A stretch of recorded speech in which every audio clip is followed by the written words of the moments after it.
Hey everybody, welcome to Cage My IQ. As always, I am your host D-Bake. Joining with me once again is my co-host Miles. How's it going, Miles? Yo, doing good, doing good. A little later Uh, than usual, but doing good. yeah. As you guys can see, we are not live. We are pre-recording this. I had stuff that I had to do right before we came on, so we're pre-recording this. So look for it on social media, and of course, and then if you're already watching this, we are recapping UFC Fight Night. Islam Makhachev, who faced off against Thiago Moises. What did you think of this card when you watched it?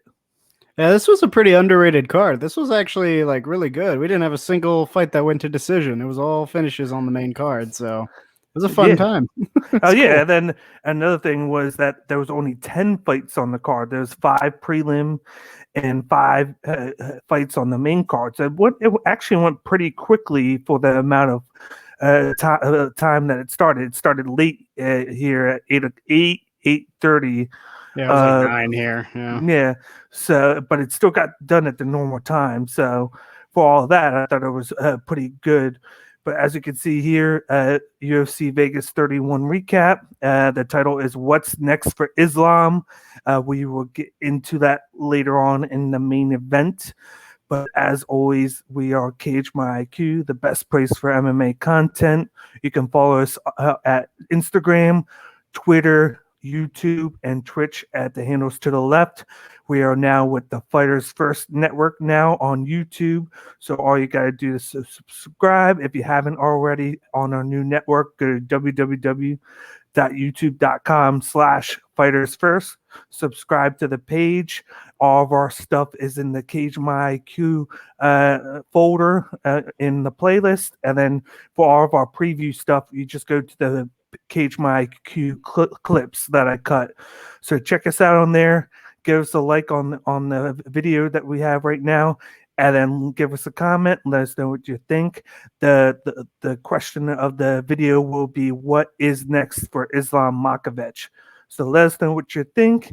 And then now that we're getting going, before we get started, I just want to let you guys know, of course, each and every week we have merch now. All you do to get the merch is go to www.firstfirst.shop.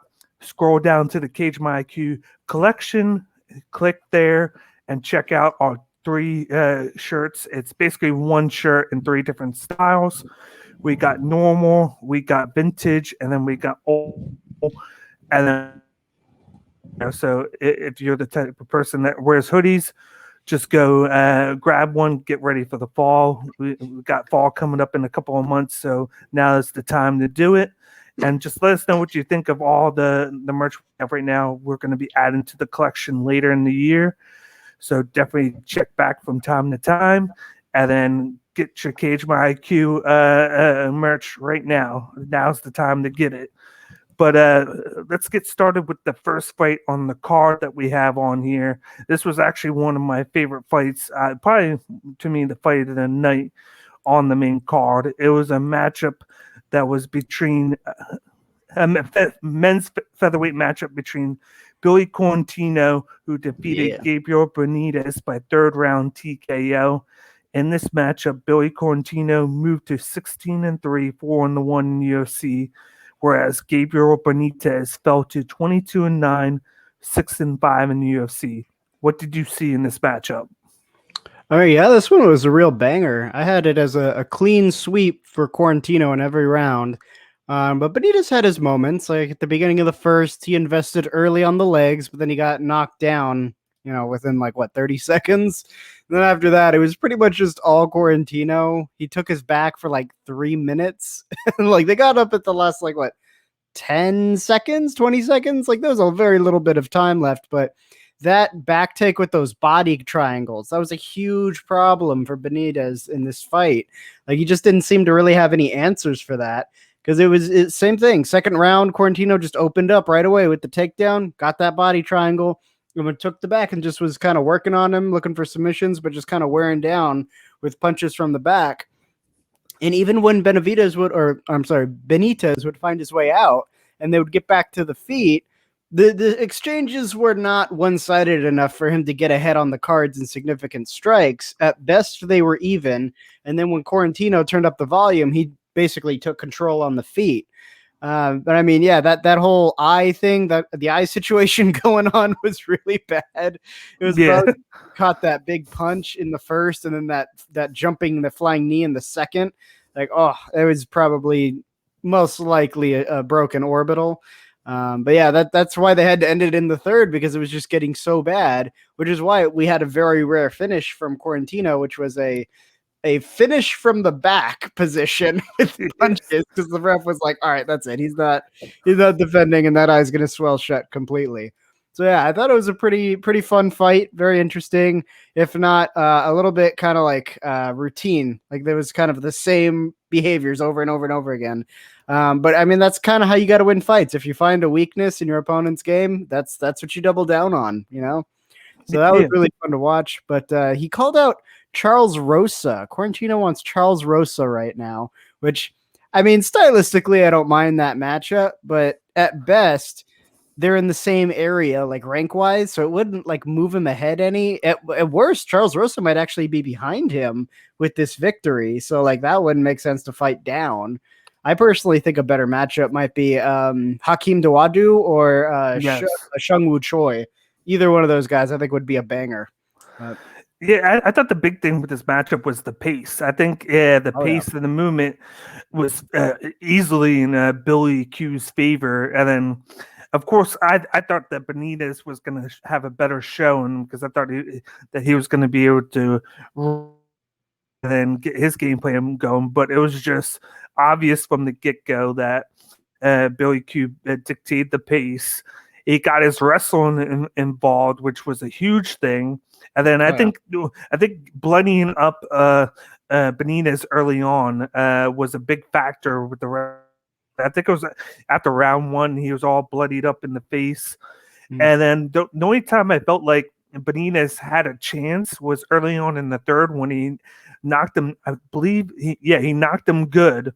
He knocked him down. He got a knockdown in the third. It was a solid, I think it was a cross, but he was too tired. He couldn't finish. And I thought he was going to do it, but he was too tired to continue on with that, to keep the momentum going, and then allowed Billy Q to come back, do what he did best, was smother Benítez, and then it was just a matter of time before he was just too tired to do anything, and Quarantillo finished him off later in the third.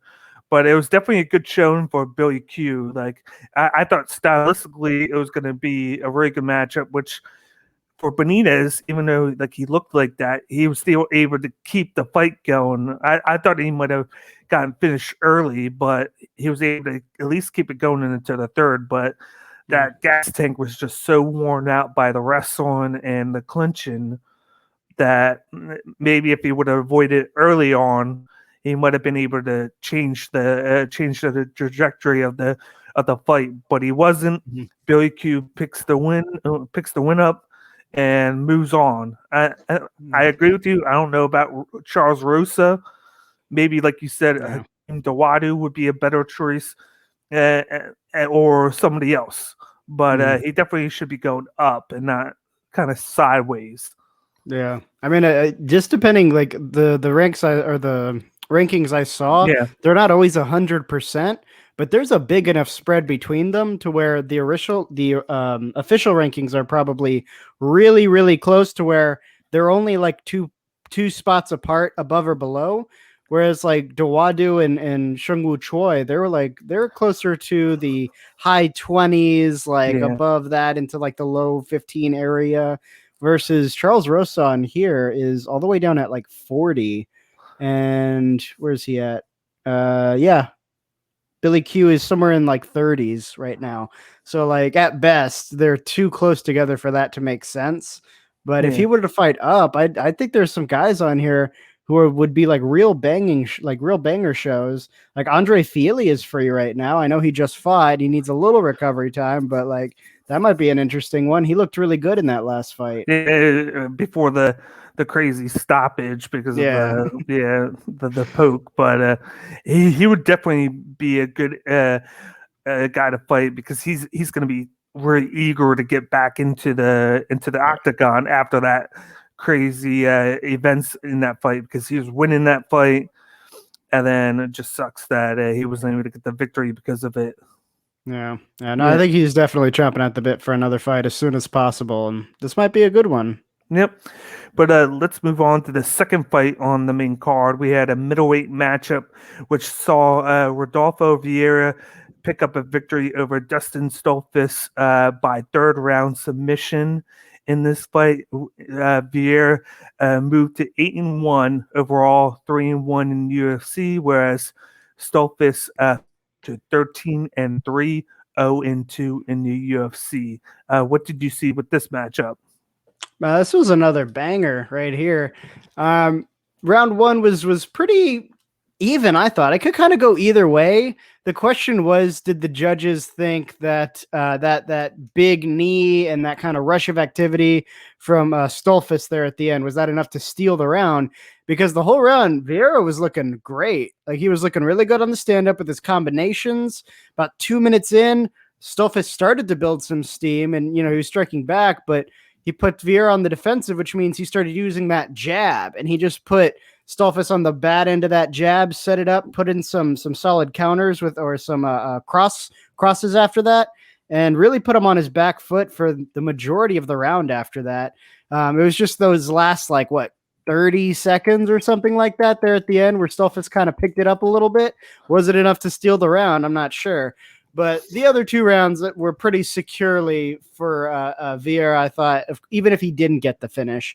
The second round was all Vieira. He shot and immediately got that takedown, and Stolzfus was able to work back to the feet. There was some heavy blows, but again, Vieira just kept Stolzfus at distance with that jab and his combinations. And I mean, it was a firefight, but I think Vieira was definitely coming out ahead, especially when you factor in his takedown. And he would be working on the ground whenever he could have some control time. He was working on getting punches in, not just working for submissions, which would, put him ahead on the scorecards for significant strikes. And then the third is when he got his finish, and Stolzfus kind of came out pretty strong. I think he was nervous. He probably assumed he was 2 behind, and got it. Vieira got in that takedown though, controlled him from the top position, kind of worked a little bit of ground and pound. Stolzfus got back to his feet and then tried that guillotine choke, which I think that was the big mistake he made in that round, was just unnecessarily creating a ground fighting situation for no reason, because he wasn't going to get a guillotine choke from that position on Vieira. There's just no way. He's too good. It's, of course, he just slipped his head out. And then once they got back to the feet, that was the end. Vieira took the back, because when they were getting up, he was like, oh, I want to be back here. So that as soon as it got to the feet, he swung around, got that rear naked choke. And that was all she wrote. But very good performance for Vieira. And I know they were saying that he's a very nervous fighter, and he was very kind of skittish coming into this fight, or even the last few fights. But this is the fight where he looked the most comfortable, the most at home in the octagon, and it definitely showed. So I'm hoping he can keep that going, because fight stress, it's a real bitch. And if you let it get to you, it'll ruin a good thing. And right now his record is excellent. It's 8-1 now. Hopefully he can pull out some more wins in the future. My question is, where are they going to put him next? Because there's some guys I would like to see Vieira match up with, but there's so many people in the middleweights right now, especially in that neck of the woods, that are already booked up. So some of these really good matchups that I'd want to see, they're already taken right now. The one guy who's free right now, who might be it would be a good matchup, and I think probably a fairly easy win for him, maybe Roman Dolidze. The guy who Dolidze came off of a win by riding a dude's back for 3 rounds. Yeah, put him with that guy. Let's see if he can ride Vieira's back for 3 rounds. The crazy thing with that is I just saw that they booked Strolapoli, the guy that he beat. Yeah, and I thought he was out. I thought he was going to get his walking papers, but no, they booked him. Jimmy Pickett. Yeah, but they just booked him. So I'm like, damn, this guy has. Oh, he's 9 fighting lives. down a lot though. He's fighting down to the bottom. This dude's got an 0-2 record. That's the bottom of the division. So if he don't make this one, he's moving. But I watched this fight. I was so adamant going into it. I'm like, you he puts a lot into that first round. Like most of the time, he either wins 10-9 or 10-8 because he's very dominant with the grappling. But then he gasses himself out because he goes basically gung ho in that round, and it's either like submission or bust for him.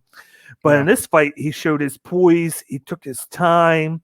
He was still doing what he usually does. He just didn't use turbo boost in the first round. He just weathered it, was able to get into the second, get into the third. He didn't he looked a little bit tired, but he didn't look as tired as he usually does. But he basically just capitalized on the mistakes that Stolzfus made. I went into this. I'm like, what Stolzfus needs to do is throw a lot of leg kicks in the first round and just keep moving, and then see how Vieira is going to do. And if he keeps moving in, just avoid it, throw a kick, avoid it, throw a kick. But he didn't really do that. He came in with the wrong game plan, and then just like you said, it gets into the third. It could have been 1-1, but he makes a mistake. I kind of had it like 2-0. I personally had it a little bit more for Vieira in the first, just because he was doing all the work, that little bit at the end. Based on what we know about judging, the judges may have given it to him, but I don't know if he deserved it. And then he just makes that mistake, and Vieira capitalized. And then that's why he loses by the submission. You don't go for a submission against a submission specialist, because this is the guy that's going to know how to reverse things, get out of submissions, because that's his game, grappling and submissions, and he made him pay for it. So, like, other than the last fight, which he lost, that's the only blemish that he had, where I believe it was Anthony Hernandez made him pay when Vieira was winning that fight up until that point. But it looks like he's learned his last lesson. And then he did, from what I think, he changed his striking coach too, which had a good effect on this fight. So if he can continue this movement up with his striking and then his cardio, he might be a good player in the future if he just keeps on making these small steps because of that grappling. He's just like, I'm not saying he's Royce Gracie or something, but he's up there. He's up there, kind of like what's his name? Diego Ferreira. Yeah. The lightweights. Yeah, just like Vieira. Then not on the level of the jiu-jitsu master and the welterweights. Oh, Olivier. Welterweights. Let me see. Yeah. Hold on. Well, he just lost to. Gilbert Burns. Wait. No, not him. Not him. Michael Chiesa? No, he just lost to Damian Maia? Yeah, Damian Maia. Okay. Yeah. All those guys are really good. yeah. I just had like a brain fart for the moment. I knew it started with the M, but yeah, Damian Maia. I think he's on his way to that, but I think his striking might actually be better moving forward than Maia's, because Maia's striking was never his strong point. But I hope that he for me right now, he has a ceiling of maybe like the top 10, like maybe to get to 10. But if he can improve his striking, that'll dictate how much farther he goes in the division. Yeah, I mean, he's not bad. There's some guys coming up that I think could really be a problem because of how credentialed their background is, but I think they might be kind of putting their eggs in the wrong basket. Like we were talking about Gregory Rodriguez, the last guy who we saw fight from, I think he was coming from LFA, coming in, and he was really investing heavy on that striking when he was fighting Dusko Todorovic. That was the fight.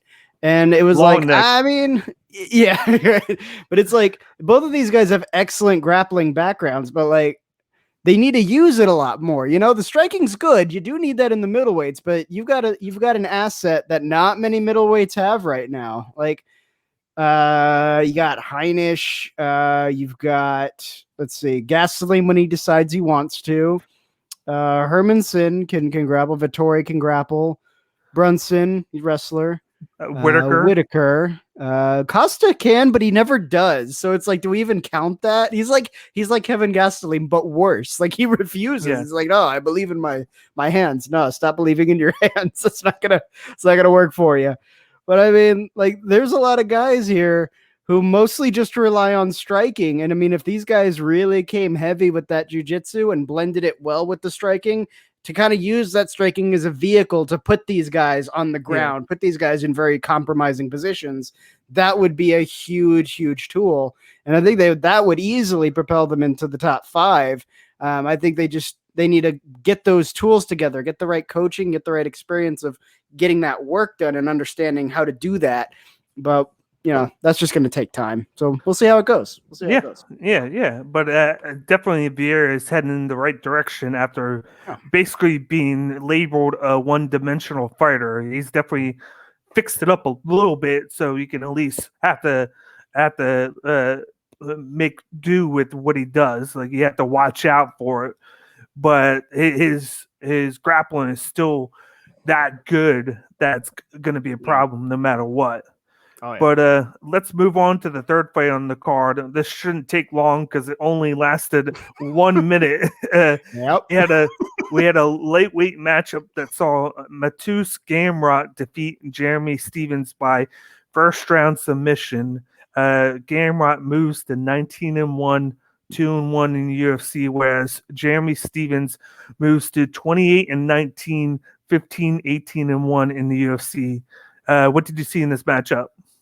This was a good matchup. It was a fast finish and a big statement for Gamrot. I mean, it happened so fast. The bell fucking went off, and then Gamrot just immediately shot in, went for like what looked like a single leg, but it wasn't a very successful single leg because he wasn't pulling into the legs or anything like that. But I think instead what he decided is like, well, maybe that the intent was to try a single leg and he fucked up, or the intent all along was to do like more of like a wrestler's ankle pick sort of thing. Yeah. So once he got that ankle, he just wrapped it up, started controlling it, and he actually ended up kind of pulling out Stephens' leg out from underneath him, then just got on top, stayed patient, worked on him, and then finished by Kimura submission very, very quickly. Stephens didn't even get a chance to get back to his feet. So, I mean, it was a beautiful showing. Just a quick clinic on top side control for that Kimura lock, which that's one of the first top side Kimura locks you tend to learn in jiu-jitsu outside of like what you learn from front guard, the very basic one. Guy's got his hands on your chest, sweep out, sit up, grab the wrist, arm through, lay back, and pull over the back. That's the very first one you learn. The second one you learn is the one he's doing right there in that picture. Yep. And it's way more technical. Usually you learn it from like side control or mount sometimes, depending on who your teacher is. But yeah, I mean, the way he did it made it look super easy. So like that's saying something. I think he made a great statement there, and he definitely made a case for the top 15 matchup that he wanted. He didn't call out anybody specific that I heard, but he said like, I want anybody top 15, so on and so forth. I think there's definitely some really cool matchups that can happen there. I would personally think the style matchups that'd be the funnest to watch would be Gregor Gillespie, Diego Ferreira, or Thiago Moises after he's had some time to recover. But I mean, yeah, those would be a lot because Kevin Lee's moving over, so we can't really do that one. And I don't know anything about number 15. There's no way I'm going to say that fucking name right. Sorkin. Okay. I'll take your word for it. The only reason I know that is I think his brother or somebody with the same last name fights him one. So I've heard them say it several times. Okay, so you had the inside track. yeah, definitely. But there's really not much for me to say because about a fight that lasted a minute, and then you've already gone with it. He gets the quick takedown, pressured him, kept him down, and then it just capitalized on a small mistake. It got the Kimura lock for the victory. The only thing else I'm going to say after that was they interviewed Jeremy Stephens afterwards, and he said he wants to get a quick fight around. He wants to fight in the next month or two to get this bad taste out of his mouth because of losing like in a minute. Stephens is one of the toughest fighters in the UFC, and his record doesn't show it because he has that many losses in the UFC. 18. He's below 500 when it comes to that. He's always floated around the featherweight, lightweight, even I believe bantamweight, but that doesn't take away from how tough the guy is, and he always puts on a show in his fights because he's not going to be easy. And it's just Gamrot took advantage of a situation and got the victory. I am intrigued by a matchup if they book him against Gregor Gillespie. That would be very cool fight there because of the tendencies of both guys and what they bring to the table. Because of course Gillespie is a big time wrestler and he likes to pressure his guys, keep him down. But then you got Gamrot right here, and what he just did, that would just make for a banger of a fight. It'd probably be like maybe on a fight night, it might be like co-main event, maybe like the third fight. But it would definitely be a good matchup. If you have Makhachev and Moises be a main event, there's no way that you couldn't make that a co-main event of like a similar type of card. But Gamrot moves in the right direction, of course. His loss that he had before this was his only loss. So I think he definitely learned from that. And he's still young enough to where his rise has a lot to go for it. Whereas Stevens, I said before this fight, if they don't cut him now and they give him another fight, he probably should be cut now. But I think just with how much of a veteran he is, he somehow just gets by without getting cut. I don't know how. He's the one fighter. If you can have 18 losses in the UFC, you must be doing something to keep your job. Yeah. I mean, he's lost 3 times more than he's won. So, I mean, that's... Yeah. Yikes. Exactly. But he'll likely get booked. I'll say if he gets booked, he'll be in a spot on like the prelim somewhere and be plucked there as like the prelim headliner against somebody in that same range. But just keep a lookout for Gamrot in the future. Like we said, we think it's going to be Gamrot and Gillespie. So I'm trying to find where he is in the rankings right now, and I can't seem to find him. That's really odd. Because I mean, that's the thing. This fight was so short. I haven't seen either of his other 2 fights, so I couldn't tell you what his stand-up looks like. Like, it was so, like he didn't even use it. So my other question would be like, well, maybe Brad Riddle might be an interesting guy if he's more of like a stand-up trader usually, yeah. But I don't know if that's even the case or if he really is just all about the grappling, because that's all he showed this time around. You know what I mean? There it is. Gamrot is 14. Oh, he's 14. Okay. He's 14. Really? I guess the ranking MMA. I guess they're gonna move shit. Yeah. They just did this. So look for the UFC to do theirs, of course, tomorrow. Okay. But he's 13 in the UFC. 14 overall. And he's right above Brad Riddell and right below Diego Ferreira and Gillespie. Gotcha. So who did he beat the other time and who did he lose to? Because those are the only other 2 fights he's had in the UFC. He lost to Kevin Lee. Oh, no. That's wrong guy. He lost to Guram Utililatse. And then he beat Scott Holtzman and then Jeremy Stevens. Okay, I haven't heard of either of those other 2 guys. Scott Holtzman looks like he's got a 6-5 record, somewhere in the 25 range. And then I don't even know. Oh, there he is. I see him. Guram. Jesus. There's no way I'm saying that name. But he's already booked. Yeah, but it looks like he's on a 1-0 streak. Just that one victory by decision. So interesting. Yeah. And yeah, I think he okay. Well, did he fight? See, it says here he was supposed to. Yeah, okay, he was supposed to fight, and then he didn't. Okay, that makes sense now. But he beat Martin, Silva, and Gamrot. So That just shows that he's doing well. But I just like we said, I don't see him fight Diego Ferrer, because he's booked with Grant Dawson in October. So that just makes it even more realistic that he's going to be fighting Gregor Gillespie in the future. Yeah, I like that matchup. I wouldn't mind that. I wouldn't mind that at all. Yep, but let's move on to the co-main event of the evening. On here, we have a women's bantamweight matchup, which saw the return of Miesha Tate after 4 years of being retired before deciding to come back. She had 2 kids and then wanted to come back. She wanted to get that itch to try and go for that title once again. In this matchup, she defeated Marion Reneau by 3rd round TKO. This was Marion Reneau's retirement fight. She is 43, I believe. 44. 44. 44, which is kind of nuts. That's old for UFC. Like, goddamn. Yeah. But she comes in. She's coming in.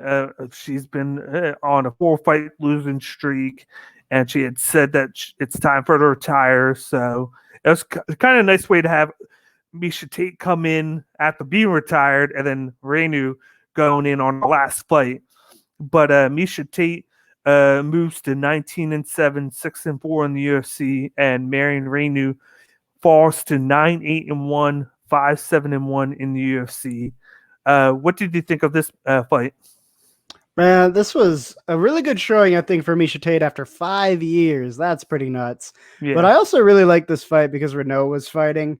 I like Reneau. I know she hasn't had the best record or the best run, but like her story is really cool. You know, like just to put this into perspective, Cowboy Cerrone is 38 years old right now after a super long career in the UFC. Yeah. She started her career 2 years before, like 2 years back when Cerrone, she started when she was 36. So Cerrone's 38. Imagine if he started his career 2 years ago. Like, that's nuts, right? Like, holy shit. But she didn't even start her career. She started training at 36 and then worked her way up to fight in the UFC. And now at 44, she's finally retired. She didn't make it a full 10, but like she started at an age where most fighters are like, all right, I got to start retiring. Like, this is it. I've reached the kind of old age for fighting, but she just powered through, and that was awesome. And she really didn't let anything stop her. And that's such a cool story, especially for someone like me who's considering getting back into, you know, doing MMA and competing, starting obviously at the amateur level. But hey, you know, if it goes well, I would love to fight competitively at the pro level. But like, I'm already thinking like, oh fuck, I'm already 27. Most guys are already like well on their way by the time they're 27. But I think, oh wait, fuck that. Reneau was 36 when she started. Fuck that shit. I'll be fine. Like, it's all good. So that was really cool to kind of watch her close the chapter on this, or close the book on this. And Miesha Tate, she just basically dominated for 3 rounds. It was amazing.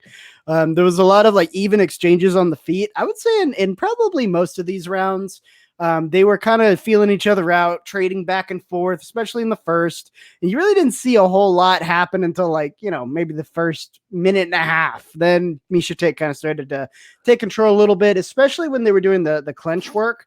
The clinch work was, sometimes it was all Tate. Sometimes they were just fucking each other up, and it wasn't clear who was doing better. The clinch work was very, very close almost the entire fight. But Tate got very aggressive on the striking after the breakup on the first couple of clinches.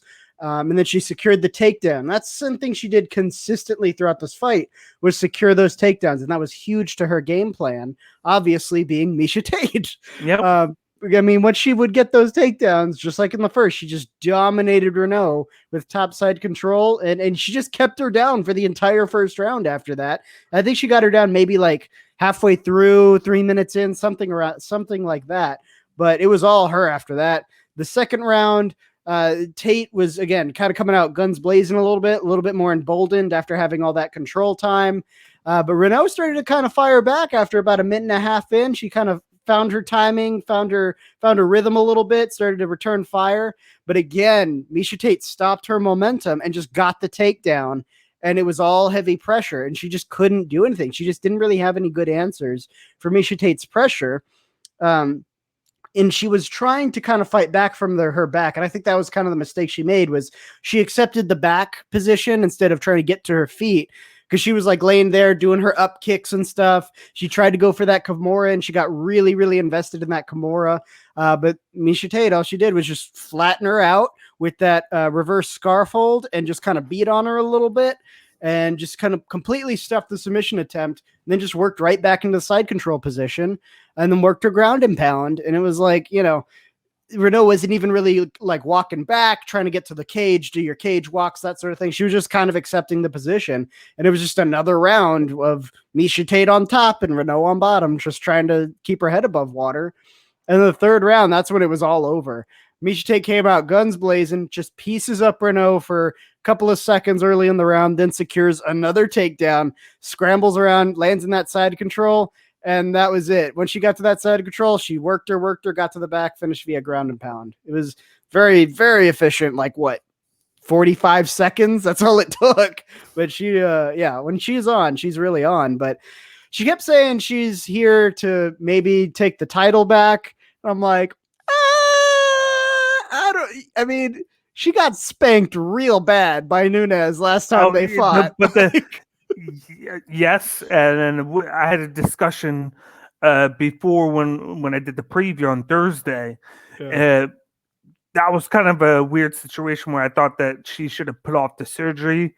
Right before the fight, she had surgery on her nose, and Dana White had told her, maybe you should push this off until after the fight, and then I'll even pay for it. And then she was adamant about getting it done beforehand.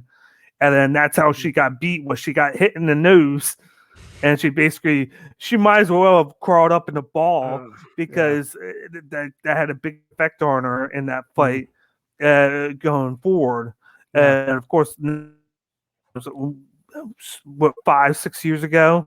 Yeah, it was a while ago. I was going to say, because it's been retired for 4 years. But coming into this, here's a good trivia. How many knockouts does Miesha Tate have in the UFC? Doesn't she have like 8, I want to say? This was her first knockout in the UFC. Really? I thought she had... Oh, I'm thinking finishes. Does she have 8 finishes? Okay, she had finishes. This is her very first knockout. So for her to be off, basically off for 4 years, she came in great shape. She looked good, and then her striking looked better. Like this could be like I'm not gonna say an improved Miesha Tate, but for her to come in like this and then to get a finish, a TKO, when she's not known for that. She's known for getting the fight to the ground and using the grappling and the submission game to victory. And that just adds another wrinkle into her game that fighters have to prepare for. I think after this win, I really do see a rematch between her and Holly Holm. I think that's what it's not exactly what I think should happen rank-wise, but I think that's what the UFC is going to think. They're going to be like, okay, you're not ready for Nunes, of course, but they probably do think that she's ready for a top 5 matchup, and there might be interest from Holly Holm because Miesha Tate took the title from Holly Holm, and maybe Holly Holm might be like, I want a little bit of revenge. And it'll be a good stylistic matchup in itself. So I could see that happening next for both fighters. Yeah, I mean that would be a good step, because that was also her most recent victory before she lost to Nunes and then Pennington back to back, and that was her retirement after that. So I mean, that would be a good place to revisit, just kind of see if she can pull it off again. Let's see.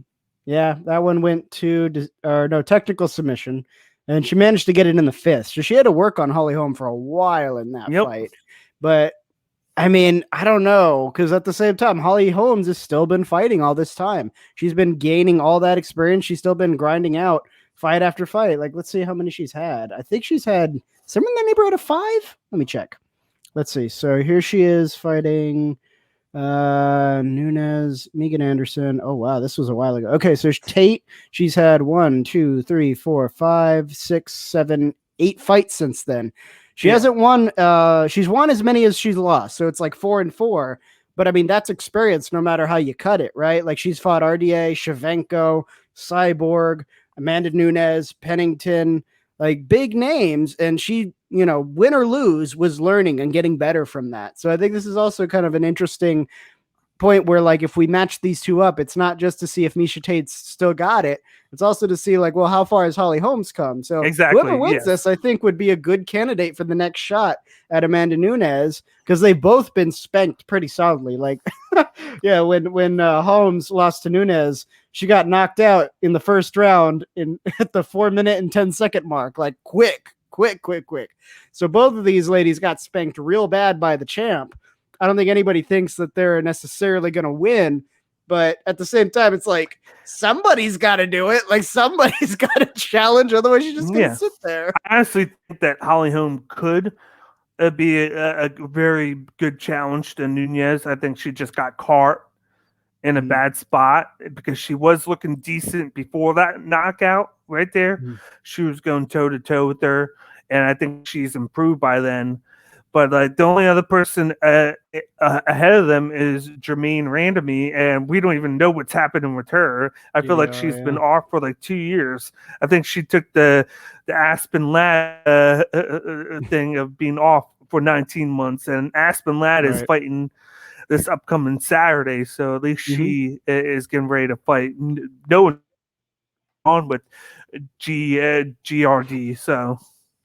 Yeah, she's just been kind of sitting for a while, but I mean, I don't know, because I mean, we're literally scraping the bottom of the barrel. Like, who wants to fight Nunes? Hey, Juliana Pena, you want it? You're number 6, and that doesn't make sense. But do you want it? Because fucking nobody else does. You want to talk trash? Okay, you can have it. Yeah, for real. Like, all right. All she had to do was talk trash about the fact that she wanted to beat her, and then they were like, oh, "Here you go. Next day, you get the next title shot," because it's like, like they're running out of people to do that, and they just signed somebody, I think, to the UFC. So I think you're gonna probably see a lot of situations where they're going to sign to that. I think it's the bantamweight. She rules over Bantam. She rules over Bantam and featherweight. Yeah, and sometimes the ladies, just depending on weight, will do either or. And there's really nobody in the featherweight. They've said like this is going to be the last fight.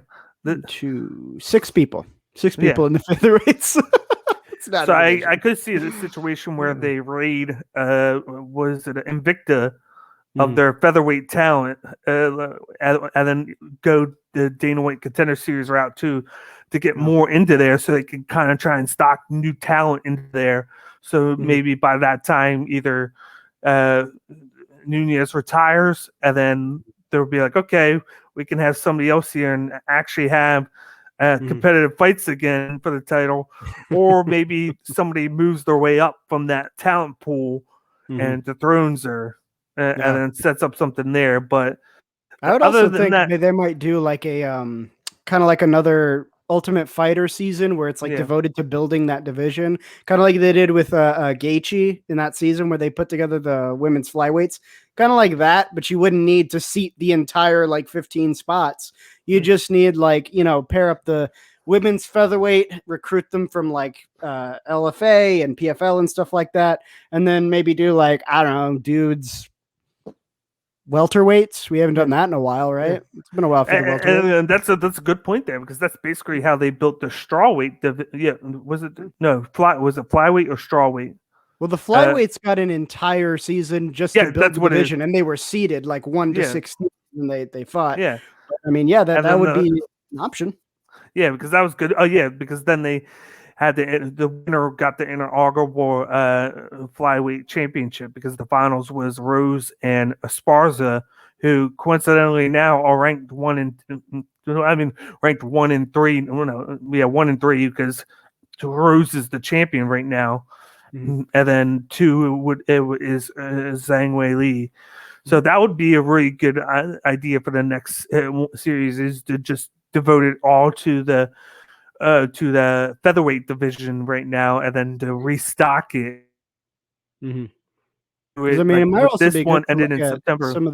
some of the men's divisions that are a little light. They Yeah. could kind of splice it because, I mean, you've got because, I mean, technically what you could also do, it's an option. I don't know how much people would like it, but like you've got some bigger women who tend to be like a little bit heavier. Maybe they might be like, oh, well, I mean, if featherweight's gonna be like a division, I'll, bulk up a little, fight a little heavier, make a home in the featherweights if I know there's going to be more fighters coming in. That way you don't have to recruit as huge of a pool and devote an entire season. Because there's also some like dudes divisions that I think are a little light. Like maybe the flyweights or the welterweights could use an Ultimate Fighter season to just kind of stock some people in there, put some good fighters up and coming. Because Usman is running out of people fast. Yeah. I feel like there's just the flyweights are not super loaded, and Brendan Moreno, I think, is going to run through people pretty quick. But I feel like maybe this top 7, I'd say maybe top 10. These top 10 guys here are all pretty competitive, and they might kind of like all maybe trade the belt back and forth a little bit.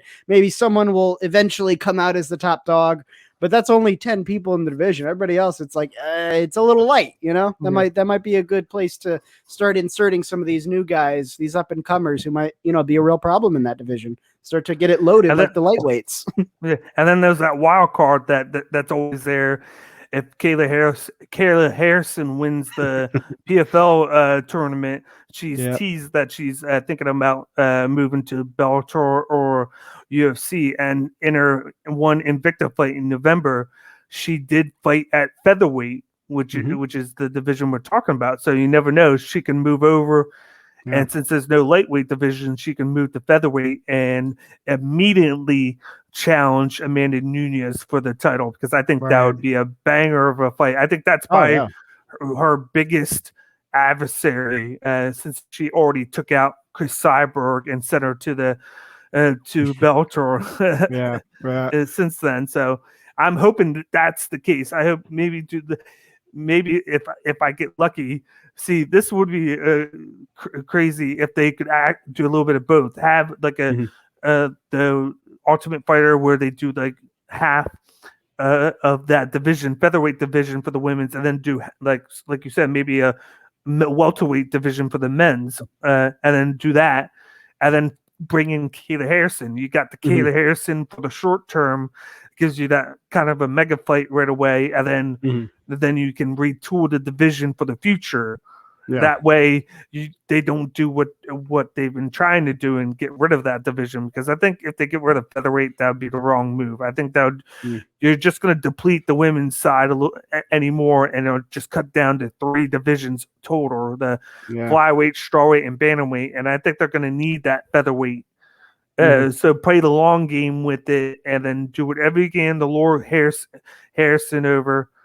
And then retool that with the season of the Ultimate Fighter, and then it'll be worth it in the end.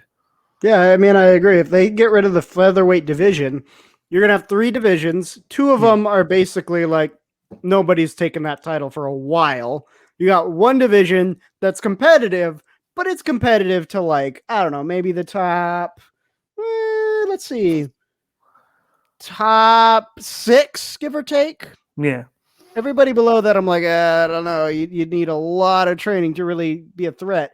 But like top 6 and everybody else just kind of floats is not a very compelling division. Yeah. And the other 2 divisions, like it's just all the women fighting each other. And then sometimes they'll go and try to fight the champ and lose and then be like, well, we knew that was going to happen. So at least with the featherweight division, it would open up like a new frontier. There would be new exciting matchups to be made. And with Kayla Harrison, that's basically what they did with Megan Anderson to fight Amanda Nunes. So why the fuck not?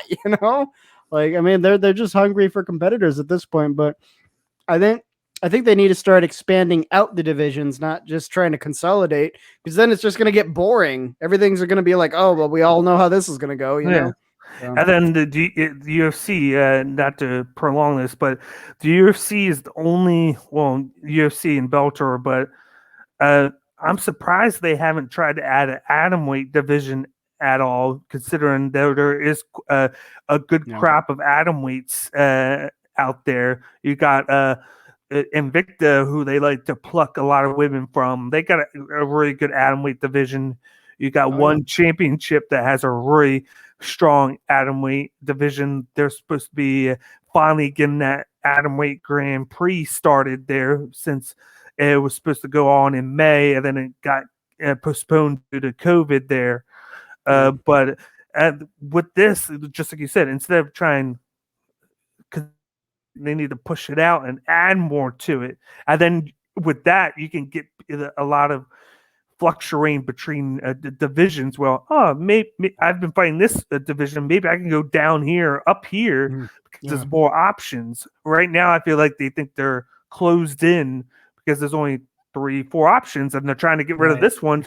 So then there's only 3, and then between the 3 of those, you got Rose Whaley at this division, and you got Shevchenko at this one, and then you got Nunes at this one. So it's kind of like killing the women's division that way.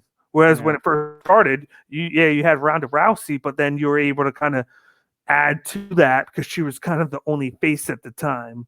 Right. But now you got 3 faces, and they're dying the divisions, and maybe you should add more to then kind of give them more matchups and more division changes. Right. Yeah. But I kind of circle back. The other matchups I thought would be interesting for Tate, just because a lot of those women are already booked pretty solid, and she is starting at like the number 12 spot. Holly Holmes is 3, so I don't know if you know necessarily can justify that big of a jump. They might do it anyway, but it'd be a little weird. Whereas Lena Landsberg is free, and Yuna Kunitskaya needs some recovery time, but she'd be free pretty quickly. Maybe one of those 2 matchups. I think with Kunitskaya, that would be an interesting fight, because Kunitskaya does do like the Sambo style wrestling sometimes. She does love to stand and bang. So it's kind of like the Russian flavor of Miesha Tate in a lot of ways, or at least the Miesha Tate we saw on Saturday. So I think that might be a cool fight to see. Yeah, because the couple of people that she hasn't fought, and then you can kind of prolong her rise back up to fight the likes of Holmes and Nunes. It gives her a little bit more time to get acclimated, because this fight, she looked great, and it was just a return. Imagine this and do something like that to a fighter like Kunitskaya, who like has been flown around that. I'm calling her the gatekeeper now, that division, because she should be up higher, but for some reason she just she never gets anything going. It's like win loss, and then she stays at that 5 to 7 range now, and doesn't move any forward. So I could see that happening as well, especially since she just fought a week or 2 ago. So it'll be perfect timing for them to book it. Oh yeah. But let's move away from the co-main event and move on to the main event of the evening. Right here, we had a lightweight matchup that saw Islam Makhachev pick up a 4th round submission victory over his opponent, Thiago Moises. In this matchup, Makhachev moved to 20-1, 9-1 in the UFC, and Thiago Moises falls to 15-5, 4-3 in the UFC. What did you think of this main event? I mean, this was pretty much what everybody expected, I think. Makhachev pretty much dominated the fight, but, Moises had his moments. Like in the first, Makhachev, one thing he did really well throughout this entire fight, but he did right away at the beginning of the first, was walk down Moises and have him like up against the cage pretty much, and just kind of trying to problem solve from there. And the commentators made a really good point. I think it was Bisping who said, like, look, if he shoots, then Moises can't sprawl now. So, like, what's he going to do to defend those takedowns that are coming? But, I mean, Makhachev is just that intimidating that Moises just backed off immediately and hit the cage. So, I mean, they went back and forth on the feet, which is interesting because that's something that Khabib was not always great at, was the striking. His striking was largely ornamental to get to the grappling, right? And then, if he would win by like a TKO or something, it's because he'd wore you down over the course of many rounds and then would, finish you via ground and pound or something like that. But most of his stuff was like submission wise. That was his thing. He wasn't really the guy who had like the stunning knockout reel, right? He was the guy who had the choking out reel. But Makhachev is looking like he might be a better striker than Khabib was. Like he looks more confident with his hands, especially with a guy like Moises, who is a power striker. He's a powerful guy. And I mean, Moises would keep forcing these wrestling situations, which I don't know why he did that. That was dumb. He did it in the first, he did it again in the second, and they largely wouldn't go anywhere. They didn't work in his favor too much. But again, another thing that Makhachev was really good at was working that clench. He would be throwing those knees, looking for opportunities to wear down with striking in a way that, we don't really remember too much from Khabib as much. He was really more the guy trying to break you down with his grappling acumen and his abilities there. But I mean, Makhachev stayed patient, and he worked those striking exchanges, worked Moises in the clinch in the wrestling situations, and he got his takedowns when he wanted them. The first round was probably the one that took the longest. Took him 4 minutes to get a takedown there. Maintained a lot of topside pressure after that. Got some good ground and pound in the front guard all the way to the end of the round. Then when he came out in the second, Moises was a little bit more aggressive. I think he was kind of upset about what happened at the end of the first. Scored some shots on Makhachev, but I mean, Makhachev's got a good chin on him. Yeah. He was able to return fire with some solid kicks. Again, Moises kept, doing these wrestling exchanges where he would pressure in, but the second round was the only time where it paid off when he got that takedown. But it didn't really do anything for him because Makhachev pretty much immediately reversed the situation and took Moises's back and then just worked on him for the rest of the round. Right up until that last moment where he tried to attempt the armbar, but he ran out of time. But again, after that, Moises was a lot more reserved in the third. He was like, oh shit, I just got my ass handed to me in that second round. But I think he was being too hesitant. Like, that's the thing.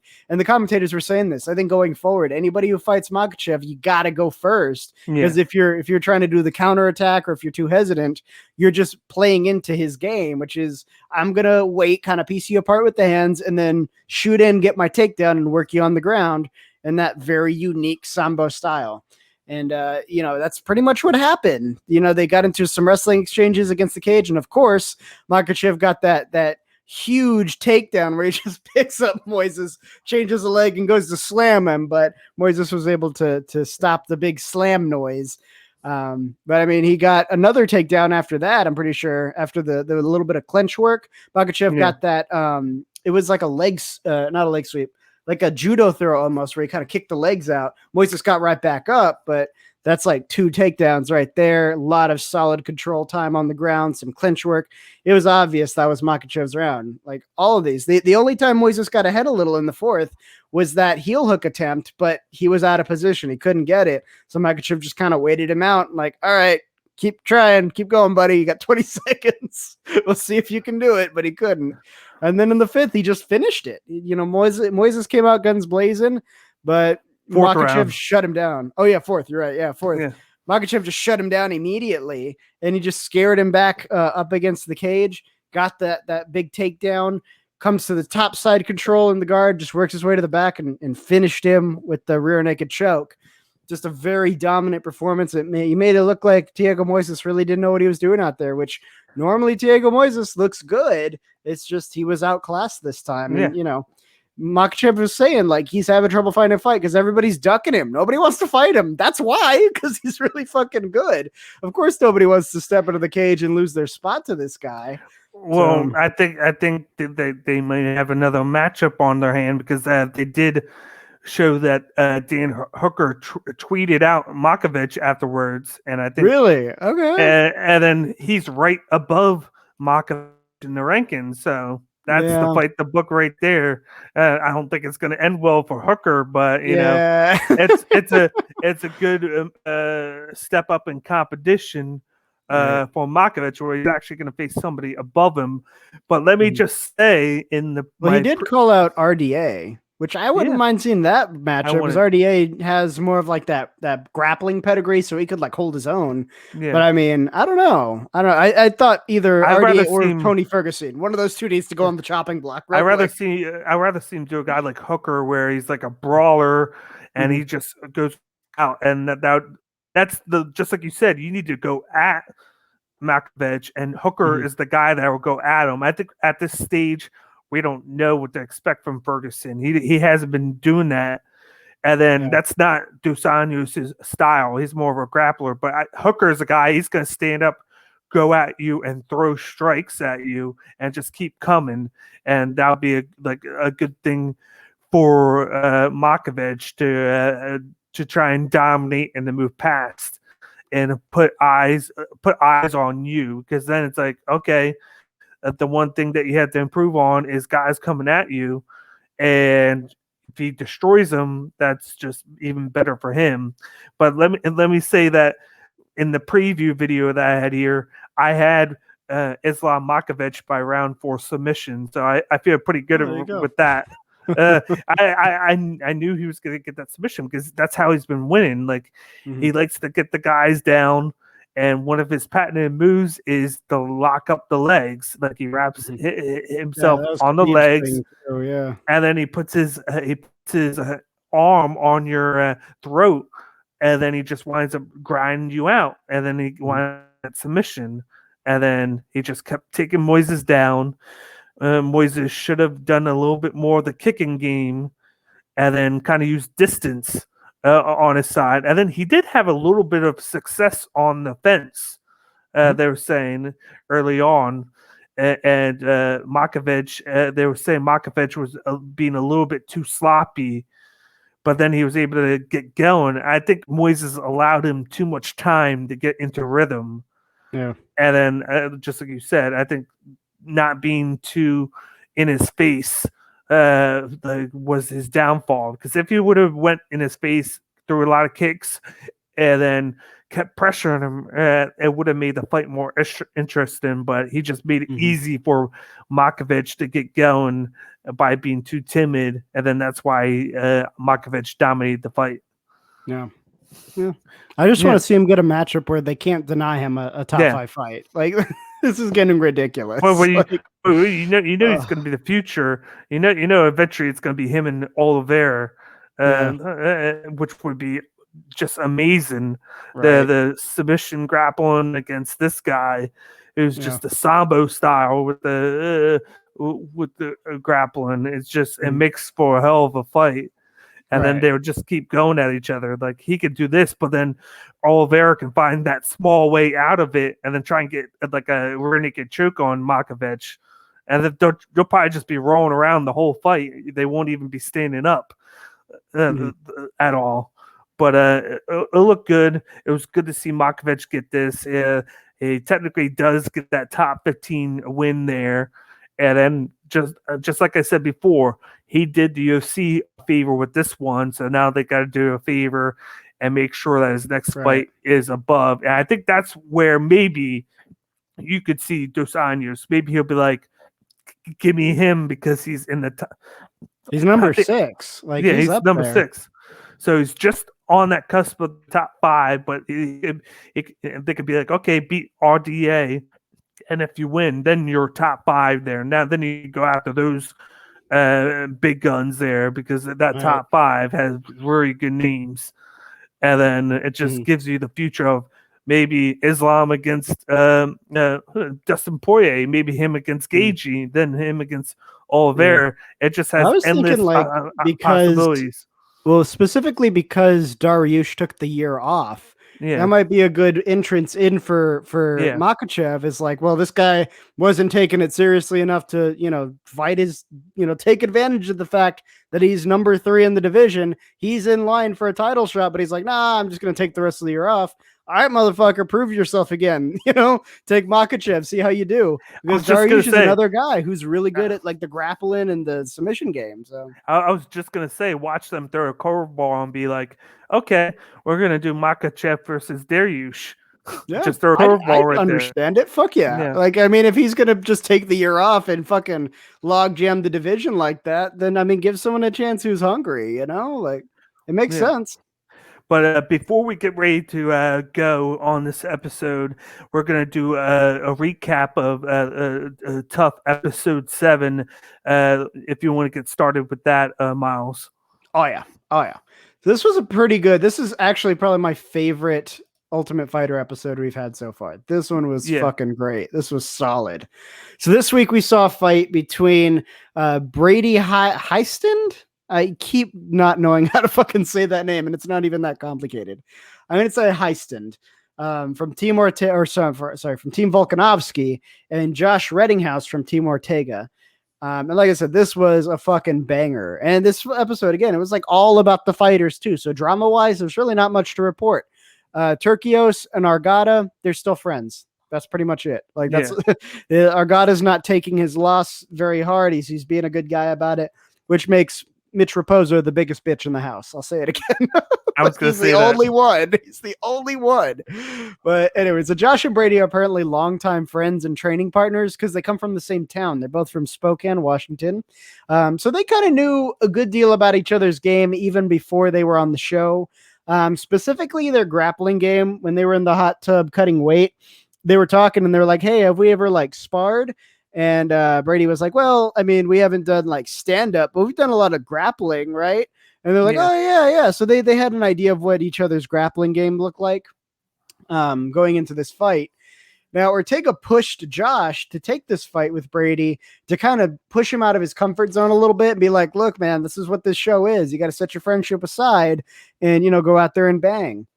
And I mean, this was a really good matchup stylistically too, because of, again, how close these guys are in terms of like who they've trained with, what their style is, what their preferred approach is. It's so close.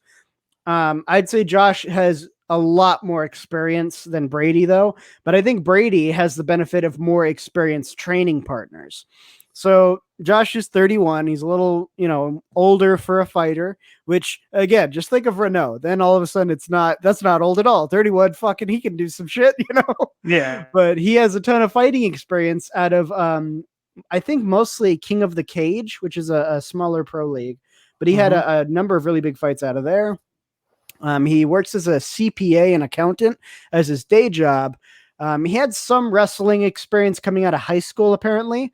And he went straight into MMA after that. He trains out of Warrior Camp MMA, which I haven't heard of before. It might be an unknown gym as of now, but that's where he fights out of. His pro record is 16-5, which is really solid record. Goddamn. Brady, on the other hand, has less experience, obviously. He's the younger of the two. He's also fought out of a less well-known league, Conquest of the Cage. It might be more of like a regional pro league. Like I haven't even heard of that one.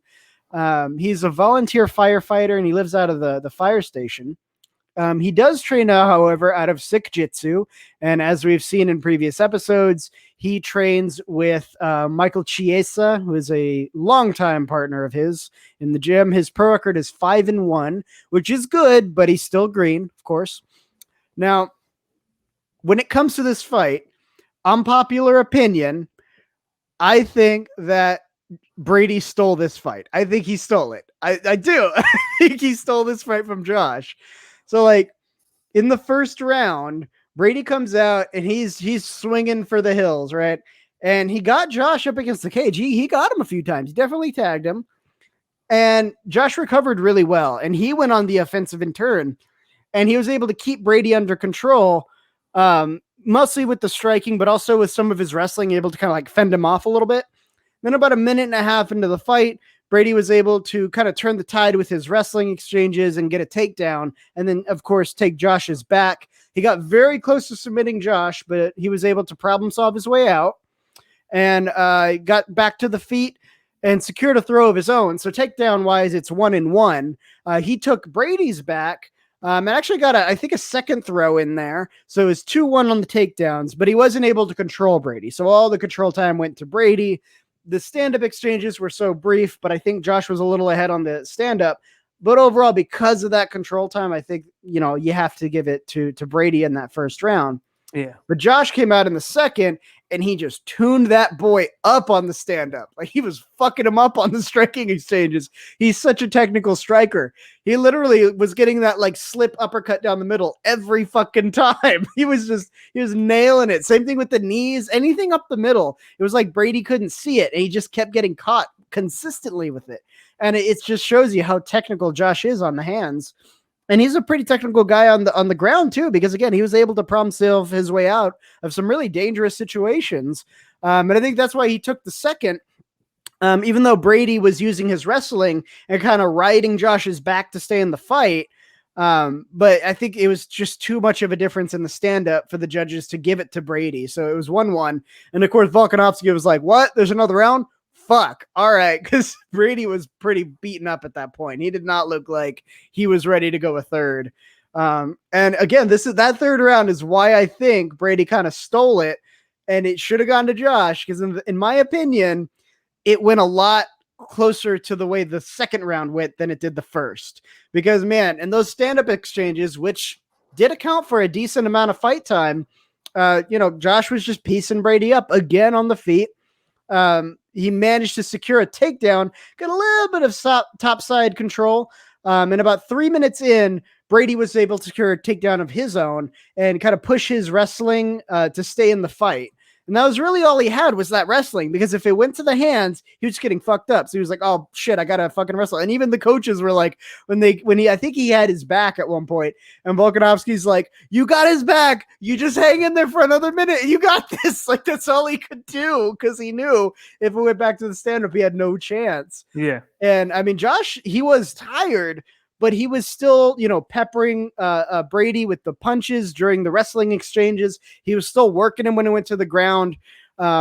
Brady was able to stay on Josh and get a second takedown in the third. But again, Josh was just racking up the significant strikes on the cards and just becoming such a problem for Brady. I think the mistake he made was at the end of the third, he tried to do like a bit of a sacrificial takedown where like Brady was on his back. So what he tried to do is he tried to roll through and either like capture a leg or maybe get into a scramble to get a better position. But instead what ended up happening is Brady just kind of, didn't hold on the way he thought he would. So he just kind of landed into front guard, and Josh was just fucking him up with elbows from the bottom side in the front guard up until the end of the round. But I think the judges last thing they saw, Brady on top, Josh on bottom, even though Brady was eating elbows and shit. Mm-hmm. I think that kind of colored their perception of how that third round went. So yeah, Brady got the decision 2-1. Because I guess, judges were watching a different fight or whatever, but so he's moving on to the semifinals.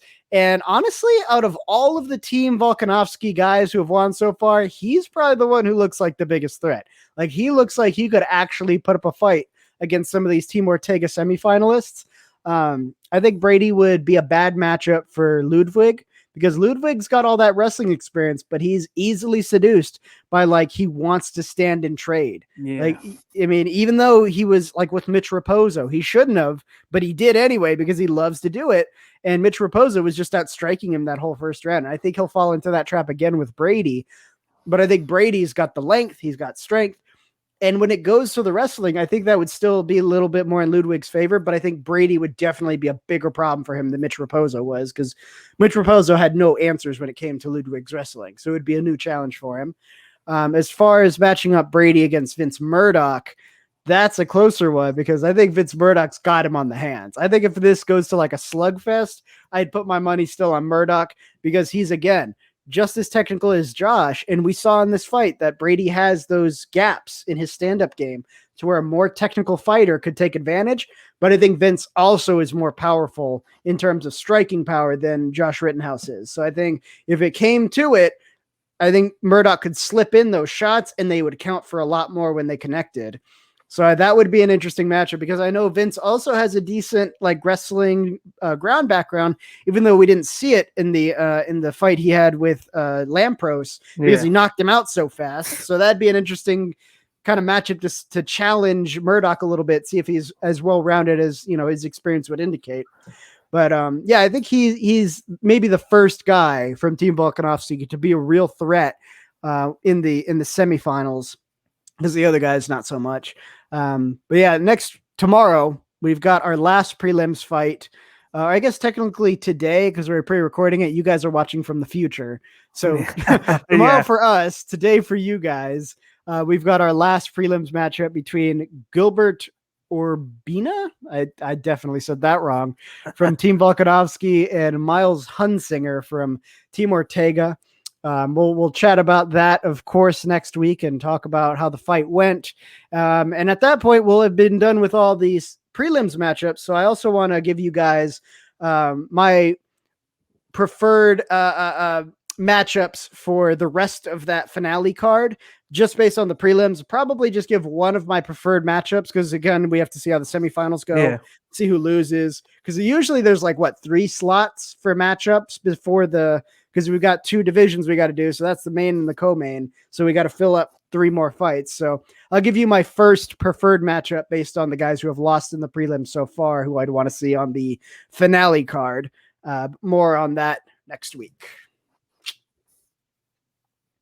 Nice. Yeah. Yep. But again, to the end, of course, next week we will be, of course, reviewing UFC Vegas, Sandhagen versus Dillashaw. So check out this Thursday as me and a special guest of mine, New Jersey Insight, will be previewing UFC Fight Night / Vegas 32, Sandhagen versus Dillashaw. Like I just said, that will be out noon on Thursday. We got a 6-fight main card here. That card itself is actually coming on pretty early. I believe it starts at 4 p.m. Eastern time, so it'll be 3 p.m. 3 Eastern p.m. over here. So you're getting a nice early prelim start for that one, and that card is loaded for being a fight night on ESPN Plus. So look out for that preview video that we have coming out. And then, as always, with the recap, where just like you said, next week we're going to be recapping that and recapping episode 8 of The Ultimate Fighter right now. I can't wait until they get that done so we can see these semifinal matchups, and then we'll get whittled down to see who's in the finals. And then that just means once that's done, that means we're almost there to Ortega Volkanovski, which is going to be at the end of September for that one. With how the season's been, I can't wait for that one because I know Volkanovski is getting tired of Brian Ortega right now. They're getting a little bickery. Yeah. But before we get going, I just want to get a shout out to our sponsors. Their first one is 99 Jersey. Use promo code SportsBoxShow20 at checkout to receive 20% off your next purchase. We got Oddsjam. Just go to the link in the bio of this video, click it, sign up to Oddsjam, and watch as you'll never lose a bet again. And then we got High Tide Herbal. Use promo code CageMyIQ10 at checkout to receive 10% off your next purchase. High Tide Herbal is a company owned by coaches and athletes who specialize in speedy recovery. Their products have CBD oil in them, and the goal is for quick recovery. So once again, go to www.hightideherbal.com, put the promo code CageMyIQ10 in the spot, and watch as you get 10% off. But that will wrap things up for this fight night recap that was headlined by Makhachev versus Moises. As always, I'm your host, D-Bake. This is my co-host, Miles Long, and we hope you guys have a wonderful rest of your week. Yep. See you guys. Yep. Talk to you guys later.